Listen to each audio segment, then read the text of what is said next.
God bless. If this makes it to you today, I am hopeful that you are hopeful and that being alive is a pretty good start. Presence coding, rewiring your energy before you speak. If you ain't coding your energy, somebody else is ghostwriting your spirit. You ever walk into a room and feel it shift before a single word is said? I know we've all been there. That is presence coding. It's not your voice. Some of you are loud saying nothing. It's your voltage. And whether you know it or not, your frequency is always speaking before you open your yap. The real question is, what is your energy confessing before you even open your lips? You thought presence was charisma. Energy was vibe. You thought people just liked you or didn't. But what if I told you you've been leaking tension your whole life and calling it ambition? You've been trying to own the room without realizing the room already read you. If you don't code your presence with conscious authorship, you become a silent leak in your own system. And you start stuttering and stumbling your words like I am this morning. Warning, this transmission rewires energetic authority. Side effects may include subconscious feedback loops you didn't know you programmed, real-time exposure of spiritual fractures before you even speak, identity conflicts in new rooms due to misaligned inner coding. Yeah, welcome to Epoch Raw for Epoch 2, day 140. Today's protocol is presence coding. We're not teaching confidence. We're rewiring spirit. Because if you don't pre-code your presence, your nervous system will copy-paste a mask just to survive the moment. And that mask will end up owning you. Let's get into our concept overview. I feel myself getting parched today. What your energy says when you don't speak. The really wise know this, right? You are always transmitting, even in silence. Silence, you can say a lot in silence. And your presence carries the truth of your system. If your spirit isn't authored, if your emotion isn't aligned, if your intention isn't sealed, your presence will leak confusion instead of command. Here's what you'll learn. Why presence is your only true authority before action. How subconscious posture teaches others how to treat you. That's right, you're teaching people how to treat you. What it means to fake it from fragmentation, not faith. Why others reflect what your system already broadcasted. And how spiritual misalignment leads through facial tone, tension, and energy. Some of you got to fix your face, but you can't. And you're wondering why. That's because it's picking up off your own energy.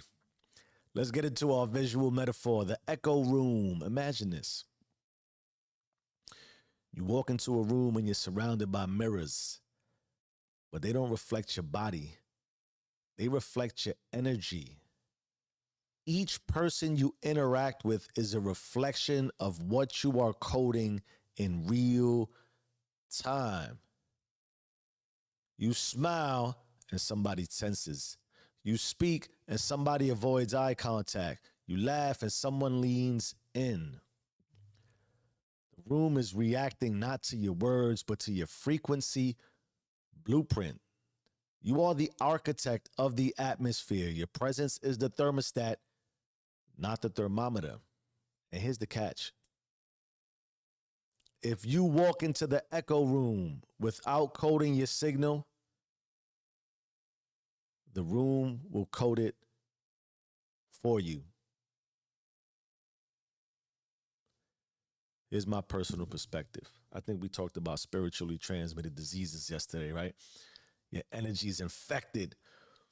My presence spoke before I ever did. That's always been my thing, right? There was a moment in my career too where everything changed.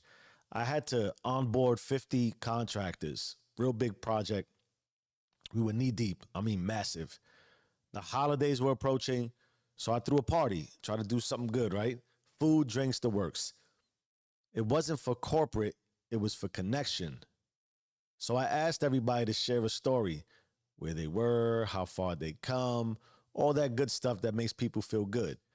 So they opened up, they laughed, they reflected. And on cue, my chief, my boss's boss walked in, loud, confident, and she owned every room she entered.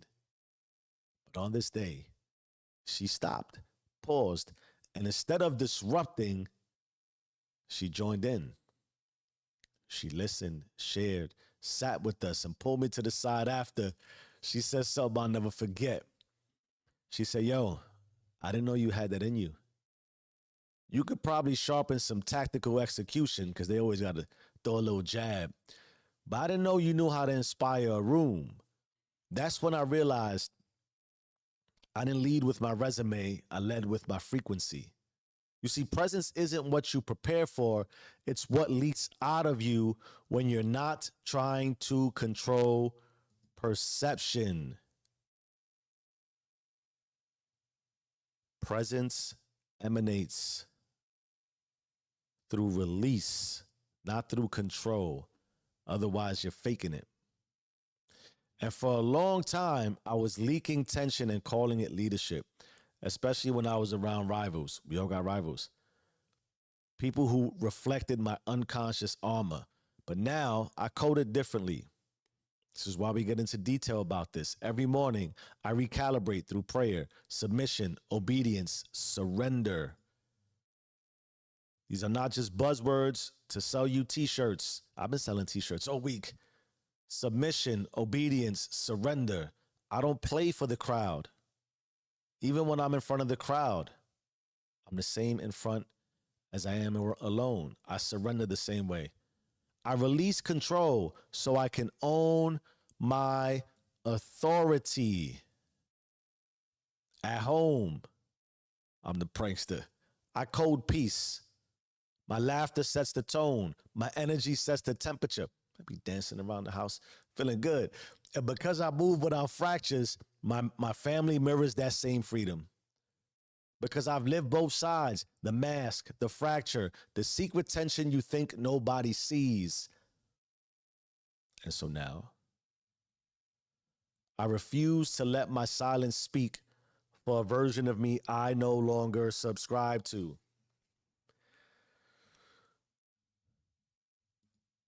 Check the chat. Breathe and exhale for a minute and process where we're at in my personal perspective, because I think it applies. It's applicable everywhere to everyone. You're either wearing life or life is wearing you.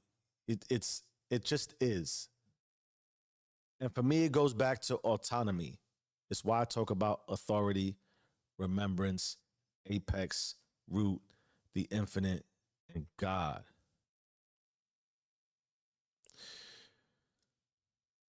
We are all energy beings.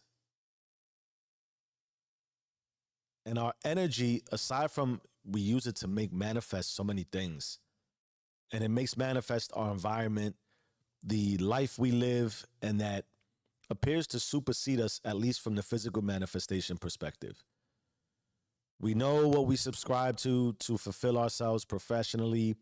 We know how we procure and secure things to give visual stimulation of what we believe we feel about ourselves. A lot of what I talk about it, sometimes I don't even listen to people. I just watch.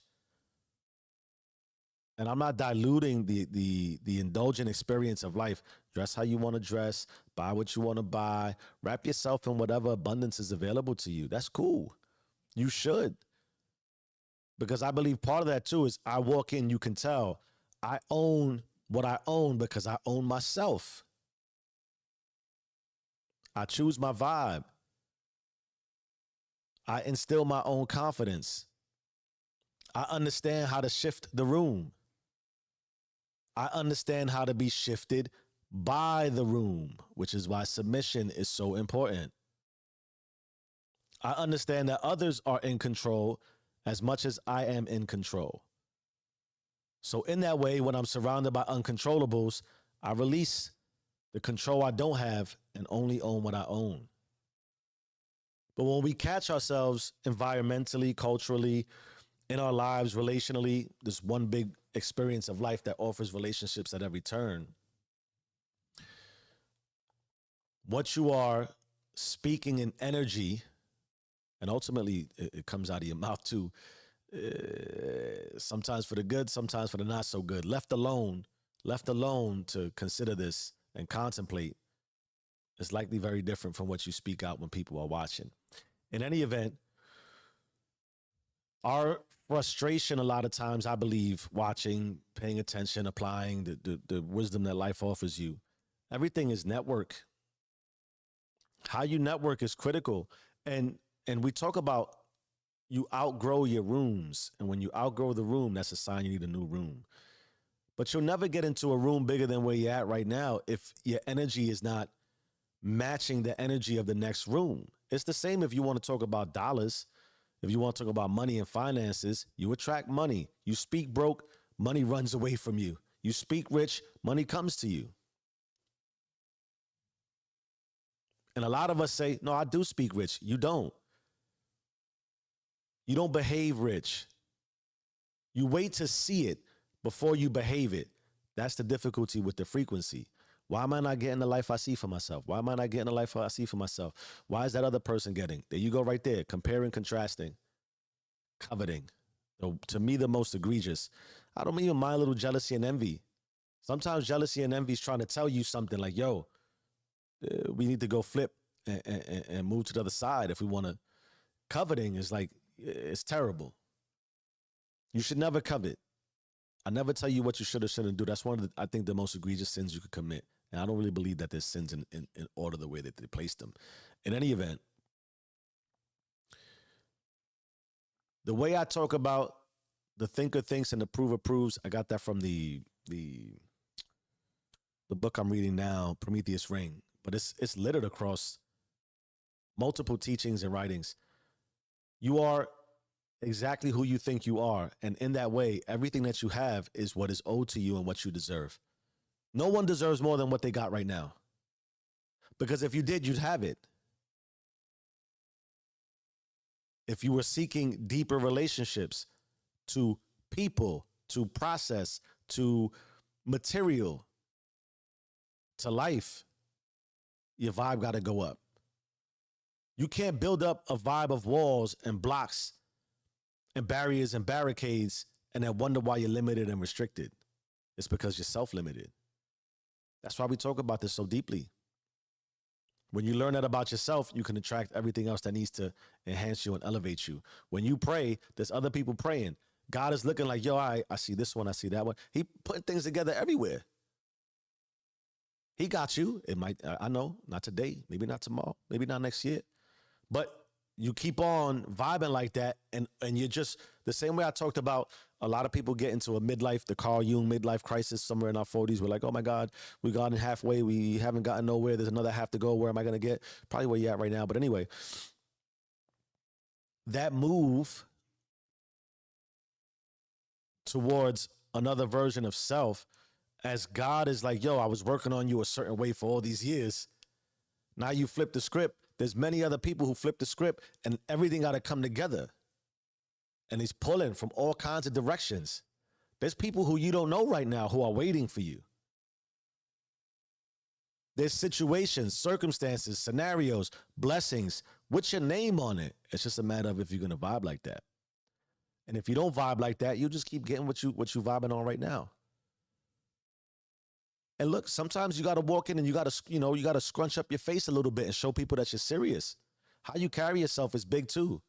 I love to smile, but I realize sometimes you smile too much. People start to take advantage of you. They think you're a little bit of a pushover. So I'm careful who I smile with. That's why my relationships are critical, because I release, I submit I let go. I don't just let go around anybody. I got my guard up. Why? I know how people are. I know how life is. I'm not judging. I'm just saying based on my experiences. I don't do complaining. You hear me this all the time. I don't mind to identify issues, breaks, trauma, slips, falls, cracks, and then we fix it. But I don't bring problems to problems. I bring solutions to problems. And so therefore, who I share problems with is critical. Because if I'm sharing my problems with somebody who's just looking for more problems, I don't want that problem. And you're wondering why people don't take you serious. You don't take yourself serious. You wonder why you're not ready for certain rooms. You're always nervous. Why are you nervous? You don't take time to work on yourself enough. One of the greatest things you could do before you start to realize things are bigger than you and stop just staring at yourself all the time is to first stare at yourself, understand what you see, work on creating and crafting and curating a new flow, whether it's morally, ethically, virtuousness, etc. There's many different ways, many different lanes. Then when you stop having to worry about yourself, like, I don't worry about myself. I know what I bring to the table. You bugging. I know what rooms are for me. I know what rooms are not for me. I know what I'm about. So I walk in like, yo, what's good? I'm already secure in that way. You call it whatever you want. That's confidence. That's discipline. It takes time for that. I had to work on it. My point is, I can see how others see me. Why I got to worry about how I see myself? I know how I see myself. I know who I am. I know I don't have to compromise myself. God, faith, honor, loyalty. I know my opt-in, one priority at a time. I know there's STDs out there, spiritually transmitted diseases. I'm careful who I let call for me, who I speak in my vicinity. Proximity is big. So I don't worry about who's judging me. I worry about, of course, how they're judging me, because what they see is critical to how I absorb that room. And it's as simple as, yep, I'm going in. Yep, I'm leaving. Yep, this is for me. Nope, this is not for me. I don't need to explain why. That other person is not wrong. It's just a different frequency. We're on different channels. I'm on radio station love. You on radio station complaining. It gets jammed. But if you stay here or wherever you're at, you should have no confusion as to why you keep receiving the same signal. And you're wondering, yo, why is my boss not promoting me? You've been just barely meeting expectations for decades. Yo, why is my spouse, we seem to have friction? Because you've had the same friction. You haven't gotten over the same patterns. You've been married the same way for decades. I talk about the beauty of manhood. Some of us are still just infants in grown men bodies. Juvenile behavior.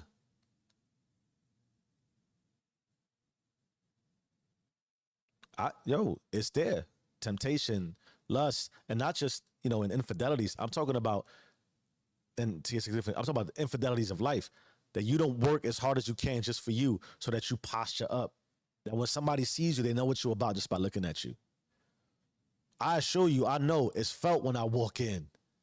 And it's before I open my mouth. That's why I learned. One of the biggest things I realized about myself through self-reflection. I overspoke, over-communicated, laughed a lot, tried to, make sure I ensured I was presenting myself the way the room wanted. Nah, chill, I'm good.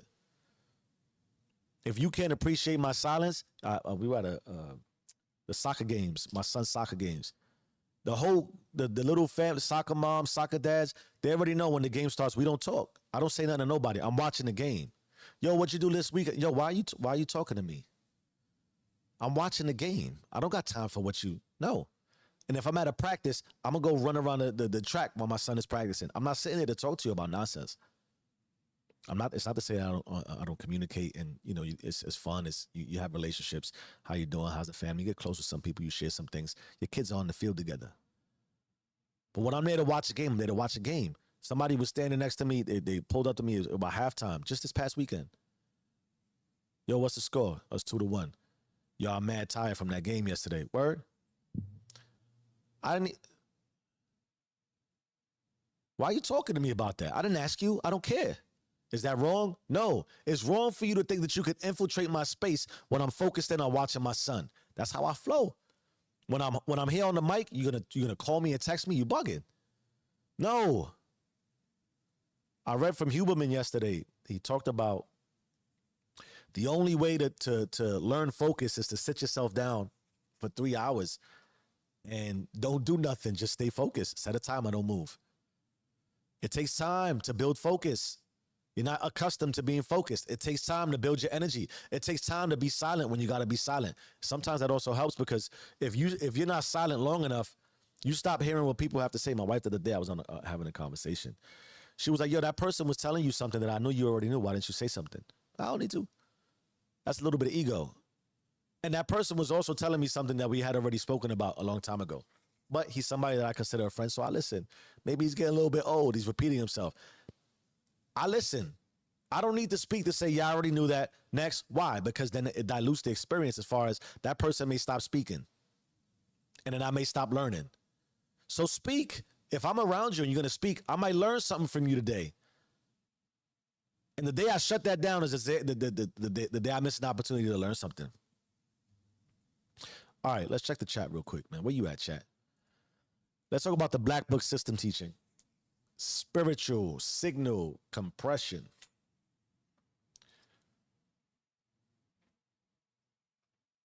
Consciousness precedes character. And what most people call presence is actually signal compression.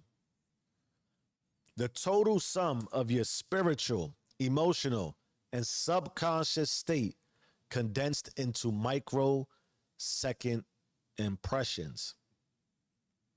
When you walk into a room, your nervous system is already transmitting. Tension in the jaw equals stored frustration. Shallow breath, nervous, the room's a little too big, huh? Is unresolved stress. Eye contact avoidance, identity mismanagement. Yo, I don't give much advice. At least I don't think as far as what I think you should do. Somebody can't look me in the face, we can't talk. Over smiling equates to fear-based performative energy. Forward lean equals proving posture. Closed arms equals subconscious boundary defense. These are not coincidences. They are code leaks, broadcasts of your internal state.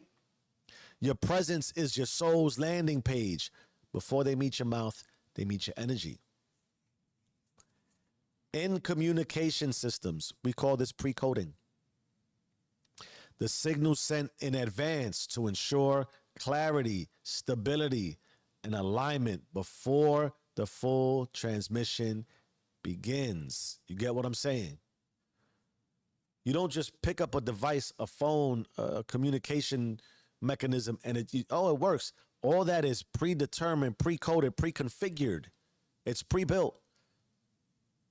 So when it's time to transmit what it's actually looking to transmit, at least in verbiage, in words, I think the Kabbalists talk about deeply the breath, right? The elements, earth, air, fire, all those things. The breath is the last frequency for creation, right?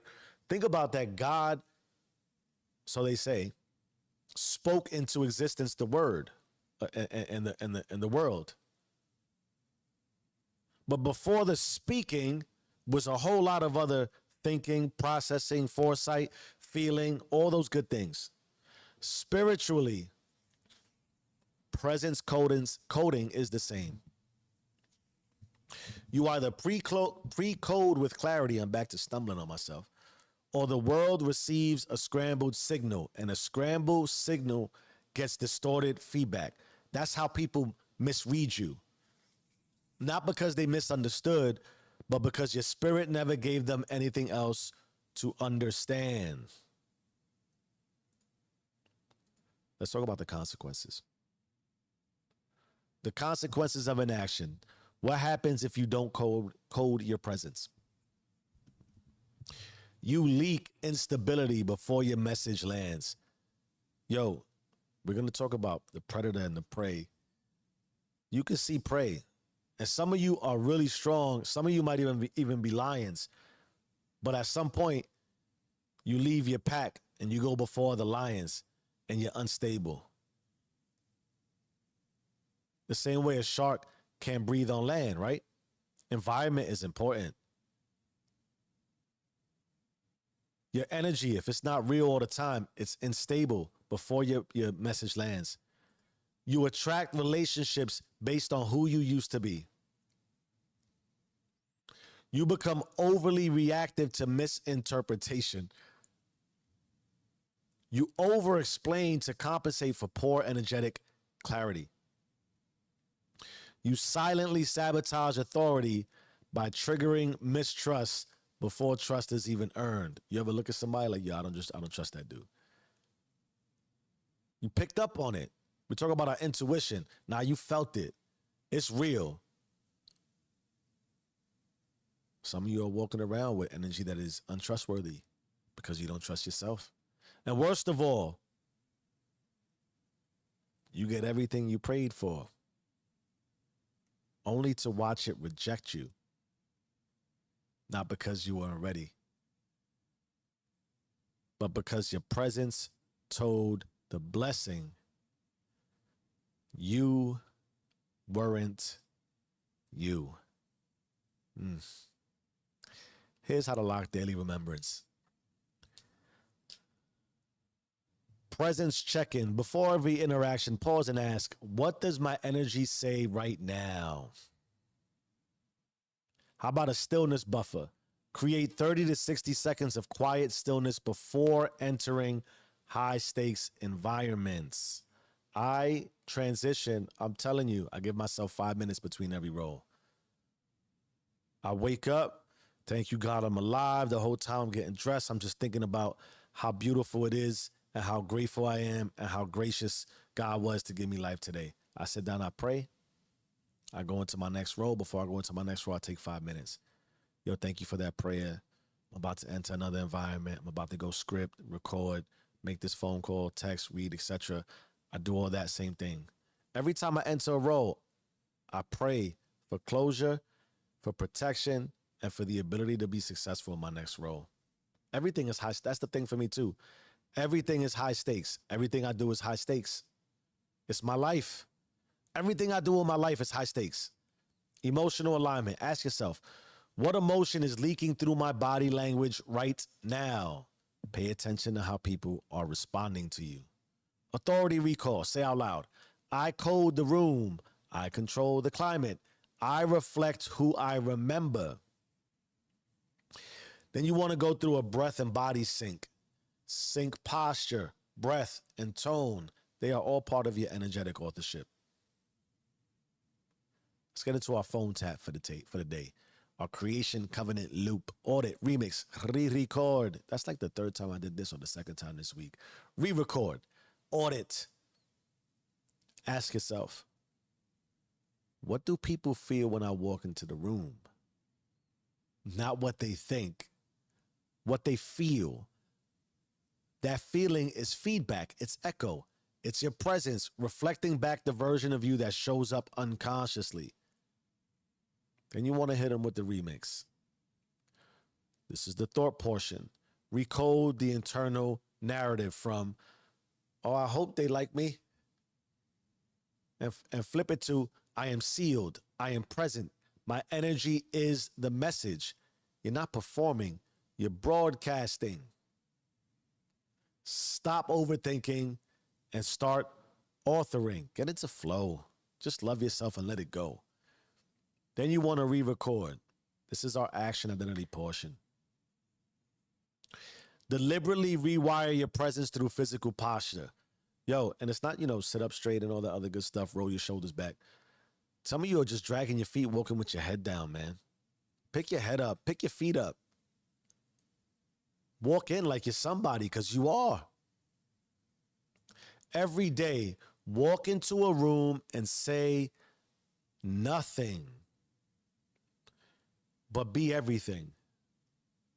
Let your silence speak from sealed remembrance.